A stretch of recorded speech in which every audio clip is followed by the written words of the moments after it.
Mahigit 100 ang naaresto at kinasuhan ng paglabag sa COMELEC gun ban at illegal possession of firearms sa Davao Region. Mula nang magsimula ang gun ban itong Enero, umabot na sa mahigit 500 hindi lisensyadong armas ang nasabat nila. Makibalita tayo kay John D. Esteban ng GMA Regional TV1 Mindanao. Halos na puno ang entablado na grandstand ng Camp Quintin Maresido sa Katitipan, Davao City ng iba't ibang uri ng baril. Ang mga ito, ang armas na nakuha ng Police Regional Office 11 mula nang magsimula ang election gun ban noong January 13. Hanggang nitong April 13, umabot na sa mahigit 500 armas ang hawak ng pulisya. Mahigit 300 sa mga ito, pag-aari ng mga individual na hindi pa nakakapag-renew ng lisensya. 50 naman ay nakuha sa police operations at 79 naman ang isinuko sa iba't ibang istasyon ng pulisya sa rehiyon.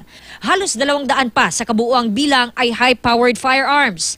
May mga nakuha rin ang pulisya na mga pampasabog at bladed weapon. Aabot na sa 142 ang mga naaresto at sinampahan ng kasong paglabag sa COMELEC gun ban at illegal possession of firearms. Kabilang dito ang isang pulis sa Davao City. Halo-halo at may mga involved sa mga criminal activities and involved sa illegal drugs. At yung iba naman ay involved sa yung mga previous crime na kanyang nagawa. Binabantayan din daw ng pulisya ang mga individual na may hawak na baril na expired na ang lisensya. Nagsuko naman ng kani-kanilang mga baril ang 76 na lokal na kandidato. We will do our best para magkaroon tayo ng safe and secured election.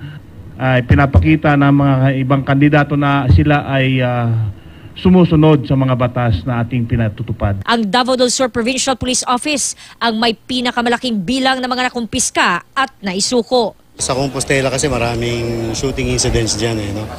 Although mostly yung mga shooting incident puro mga yan yung personal grudges. 3 linggo bago ang midterm elections, patuloy din ang mahigpit nilang pagbabantay, lalo na sa nasa election watch list. May mahigit 100 PNP personnel na sinanay na maging Board of Election Inspectors doon na maaaring humalili sakaling may gurong mag-back out. Meron yung may additional penalty sila na babayaran pag hindi nila na-renew to on time. Pinakamabigat nito if the law enforcement units will conduct an operation against them. John D. Esteban, Nagbabalita, Pilipinas.